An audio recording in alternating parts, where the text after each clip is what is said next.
Excelentíssima desembargadora-presidente, receba as homenagens da advocacia, homenagens essas que eu estendo aos demais desembargadores aqui presentes, ao membro do Ministério Público e aos colegas aqui.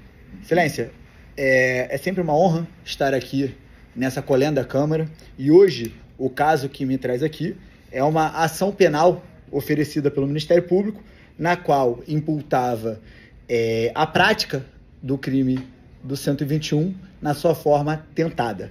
O Ministério Público sustentou em sua peça exordial que o apelante, ele não aceitando o término do relacionamento, ele foi se vingar e efetuou disparos contra a família da sua ex-companheira. E aí, esses disparos atingiu a vítima Gabriel, certo? Durante a instrução probatória, foi demonstrado que a arma apreendida era um revólver 22, que possuía 7 condições de disparos e todos municiados. Foram deflagrados apenas 3 projéteis, restando 4 munições ainda com possibilidade de disparo. Na fase em plenário, o Ministério Público pediu a condenação do apelante, sustentando ali que houve o crime de tentativa de homicídio, e a defesa trouxe algumas teses. A primeira, que seria que o apelante ele teria ali no momento de fúria, e ele foi dar um susto na sogra. E a segunda foi que ele efetuou o disparo contra a vítima, acertou ela no joelho, teria condições de continuar a execução, nada impedia, e mesmo assim ele desistiu de dar continuidade e se evadiu do local, ficando assim considerada a desistência voluntária. O Conselho de Sentença, ao analisar as teses levantadas, colheu a tese defensiva. Diante da situação, a competência saiu do Conselho de Sentença e foi para o juiz togado, onde o juiz, ao analisar o caso, entendeu que ali era um caso de lesão corporal gravíssima e imputou uma pena de 5 anos e 4 meses. Diante dessa pena, a defesa se insurgiu, entendendo que era uma pena desarrazoada e que não existiam motivos para classificação da lesão corporal gravíssima. Nesse momento, em plenário, e aqui é importante ressaltar, somente a defesa constou em ata que teria interesse recursal e o Ministério Público se calando, não interpondo recurso. Sendo assim, a defesa foi intimada para apresentar suas razões defensivas de apelação e lá a gente trouxe aqui as razões desse recurso. Posteriormente, após 23 dias, o Ministério Público foi intimado para contrarrazoar o recurso e, nesse momento, ele interpôs um recurso de apelação fora do prazo. Então, diante dessa situação, a gente vem discutir essa questão e comento. E, inicialmente, eu trago aqui a questão da intempestividade do recurso do Ministério Público. O membro do Ministério Público, como qualquer outra parte, ele está sujeito aos prazos processuais. O Ministério Público ele não age à margem da lei, e sim ele é o fiscal da lei. Então, se a gente considerar que o prazo legal para a interposição do recurso de apelação seria 5 dias, as partes saíram intimadas conforme folhas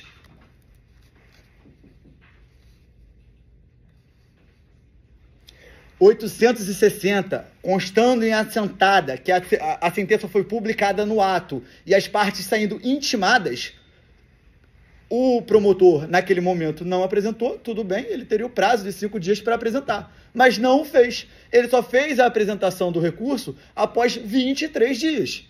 Então, aqui é um caso notório, onde não foi preenchido os requisitos de admissibilidade do recurso. Então, como tese preliminar da contrarrazão do recurso do Ministério Público, a defesa sustenta aqui a intempestividade, não devendo ser reconhecido o recurso. Subsidiariamente, caso vossas excelências entendam diversamente do que foi sustentado, a gente vem debater o mérito, né? Como foi dito aqui no primeiro julgamento dessa sessão de hoje, né? E trago aqui o voto do próprio relator dessa ação, desde que levantadas 2 teses, não há que se falar em julgamento contrário à prova dos autos.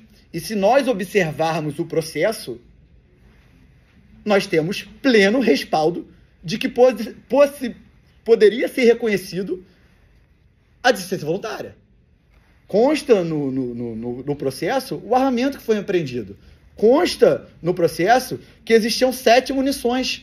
Consta no processo que só foram deflagradas 3 munições. E o Ministério Público não foi capaz de trazer qual foi a razão alheia que impediu o apelante de dar continuidade ao crime. Então, dessa maneira, fica perfeitamente viável a aceitação da tese. E se nós considerarmos aqui a soberania dos vereditos, o voto dado pelo Conselho de Sentença, ela tem respaldo. E não há como a gente falar que o julgamento foi contrário à prova dos autos. Então, dessa maneira, em relação à contestação do recurso de apelação, nós sustentamos preliminarmente que o recurso é intempestivo, não devendo ser conhecido, e no mérito pede o improvimento do recurso pela legalidade do voto dos jurados, porque teve aqui base para reconhecer a desistência voluntária. Agora, em relação à apelação.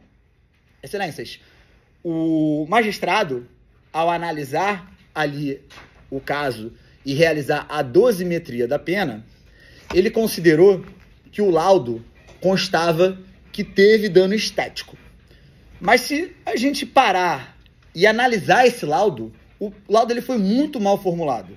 O perito ele não se deu o trabalho de trazer elementos dessa lesão para a gente ter a capacidade de avaliar se teve dano estético ou não.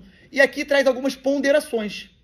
Um tiro no joelho de uma munição de 22 seria suficiente para ser reconhecido o dano estético? No ponto defensivo, não. Nós não temos aqui provas para demonstrar que não gerou o dano estético, mas também não tem provas que gerou. E a gente precisa se debruçar ao sistema de valoração da prova adotado pelo CPP. Aqui, o juiz ele tem a sua livre convencimento motivado. Então, a prova ela não é obrigatória. Não é porque consta no laudo que teve o dano estético que o juiz fica amarrado a reconhecer aquele dano estético. A gente precisa ter base, elementos mínimos que dão aso a esse elemento, porque erros acontecem. E nesse próprio laudo é um caso notório. O perito ele não teve o cuidado de dizer qual foi a dimensão do disparo, onde foi exatamente o local que teve o disparo, qual foi o dano estético considerado no disparo. Uma simples cicatriz, se for o caso, porque a gente não sabe, não é suficiente para ser reconhecido esse dano estético. Então, dessa maneira, a defesa traz esses argumentos à Vossa Excelência, demonstrando que aqui a gente tem, no mínimo, uma probabilidade por conta do laudo. Mas o laudo ele não dá um respaldo suficiente que poderia reconhecer o dano estético. Diferente seria se tivesse uma foto da lesão, diferente seria se tivesse as dimensões da lesão para ser ponderado se esse caso específico seria suficiente para reconhecer o dano estético ou não. Então, por ausência desses elementos, por ausência de preocupação do Ministério Público em demonstrar esse dano estético, a gente não pode, pura e simplesmente, reconhecer um dano estético porque foi escrito no laudo, teve dano estético. A gente precisa de base para esse reconhecimento. E, não me adiantando, eu gostaria também de discutir a dosimetria da pena, né? Ainda que Vossas Excelências entendam que esse mero laudo seria capaz de reconhecer o dano estético, fato esse que a defesa não espera, a pena ela foi exasperada de maneira exagerada. Era um réu primário. A vítima ela ficou menos de um dia no hospital. Não teve sérios riscos à vítima. Hoje em dia, a família foi reconstruída. Todo mundo vive em harmonia.